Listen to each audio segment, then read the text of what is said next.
Radio Pakistan AIDS سے آگاہی کے عالمی دن کے موقع پر خصوصی رپورٹ پیش خدمت ہے۔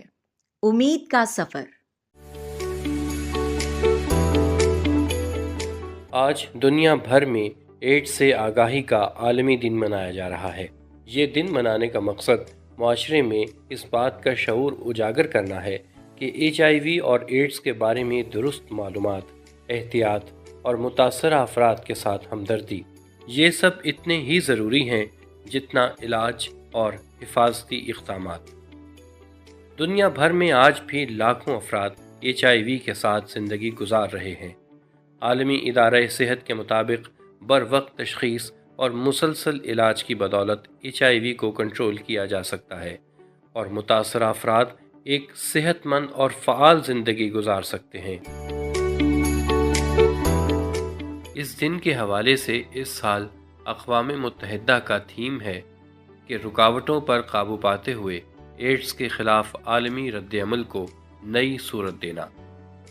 گزشتہ چند برسوں میں دنیا نے کئی بحران دیکھے، وبائیں، معاشی دباؤ، تنازعات اور صحت کے نظام پر بڑھتا ہوا بوجھ۔ یہ تمام رکاوٹیں HIV کی روک تھام، علاج اور آگاہی کی راہ میں نئے چیلنجز لے کر آئے۔ مگر اس سال کا تھیم ہمیں یاد دلاتا ہے کہ رکاوٹیں جتنی بھی بڑی ہوں، اجتماعی عزم اور نئے طریقہ کار سے انہیں بدلا جا سکتا ہے۔ بروقت ٹیسٹ، مناسب ادویات اور سماجی تعاون، یہ وہ ستون ہیں جو کسی بھی متاثرہ فرد کو ایک بھرپور زندگی گزارنے کا موقع دیتے ہیں۔ ایڈز کی علامات اور اس کے طریقہ علاج پر بات کرتے ہوئے medical specialist doctor Zartaj Zahra کا کہنا تھا، HIV ایک وائرس ہے جو کہ انسانی جسم کے مدافعتی نظام یعنی امیون سسٹم پر حملہ کرتا ہے۔ ایڈز کی علامات کیا ہوتی ہیں؟ شروع میں ہلکا سا بخار، گلے میں خراش، جسم میں درد، جو کہ عام وائرل انفیکشن جیسے ہو سکتے ہیں۔ لیکن اصل نقصان اس وقت ہوتا ہے جب وائرس کئی سالوں تک آہستہ آہستہ امیون سسٹم کو کمزور کرنا شروع کر دیتا ہے۔ HIV کا ٹیسٹ انتہائی سادہ، بااعتماد اور ہر ضلع کے ہسپتالوں اور مخصوص مراکز میں بالکل مفت موجود ہے۔ اگر آپ کے ذہن میں معمولی سا بھی شک ہو تو ٹیسٹ کرانا ذمہ داری بھی ہے اور احتیاط بھی۔ HIV کا علاج اینٹی ریٹرووائرل تھراپی کے تھرو کیا جاتا ہے۔ یہ دوائیاں وائرس کو مکمل طور پر ختم نہیں کرتی، لیکن اس کی طاقت کو اس حد تک کمزور کر دیتی ہیں کہ مریض نارمل زندگی گزار سکتے ہیں۔ پاکستان میں یہ علاج سرکاری مراکز پر مفت فراہم کیا جاتا ہے۔ جب ہم رکاوٹوں کے سامنے جھکتے نہیں بلکہ کام جاری رکھتے ہیں تو یہی جد و جہد ایڈز کے خلاف رد عمل کو ایک نئی صورت دیتی ہے۔ علاج موجود ہے، سہولیات موجود ہیں، صرف رسائی اور آگاہی کو بہتر بنانا ہے۔ پاکستان میں بھی سرکاری اور نجی ادارے اپنی کوششیں جاری رکھے ہوئے ہیں۔ فری ٹیسٹنگ مراکز، مشاورت کی خدمات، کمیونٹی پروگرامز اور نوجوانوں کے لیے خصوصی آگاہی مہمات اس تبدیلی کے اہم حصے ہیں۔ خاص طور پر وہ طبقے جو سماجی یا معاشی رکاوٹوں کا شکار ہیں، انہیں سہارا دینا آج ہماری اولین ذمہ داریوں میں شامل ہے۔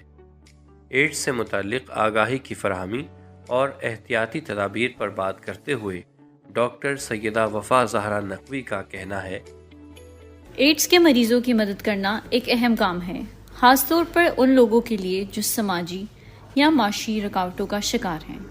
ان کی مدد کے لیے کچھ اقدامات کیے جا سکتے ہیں۔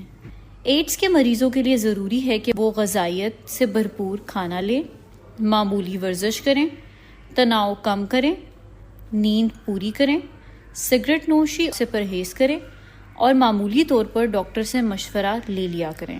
غیر محفوظ تعلقات سے بچیں اور اپنے ساتھی کے ساتھ وفادار رہیں۔ HIV کا ٹیسٹ ضرور کروائیں، نشیلی ادویات سے پرہیز کریں اور صحت مند خون کی منتقلی کرائیں۔ سوسائٹی کو بھی ایسے مریضوں کو ایکسیپٹ کرنے کی ضرورت ہے۔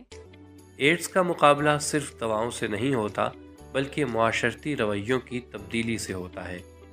ایڈز کے عالمی دن پر یہ ہمارا عہد بھی ہونا چاہیے کہ ہم نہ صرف رکاوٹوں کو مات دیں بلکہ ایڈز کے خلاف جد و جہد کو ایک منصفانہ، انسانی اور پائیدار سمت دیں۔ ایڈز سے آگاہی کے عالمی دن کے موقع پر خصوصی رپورٹ آپ نے سنی۔ راویو پروڈیوسر سید عابس رضا کاظمی، نگراں احمد رضا عامر چیمہ، اور یہ پیشکش تھی ریڈیو پاکستان FM 101 سالکوٹ کی۔